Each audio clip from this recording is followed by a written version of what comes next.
Hi everybody, I hope you are doing well.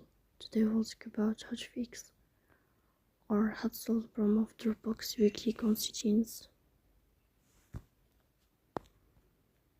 In this page, you will click on apps, default apps, as you see. Then you will find this list. You will search about DropBox.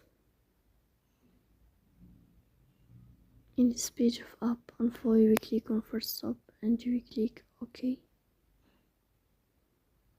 Here you will enter to storage. Then we click on clear cache.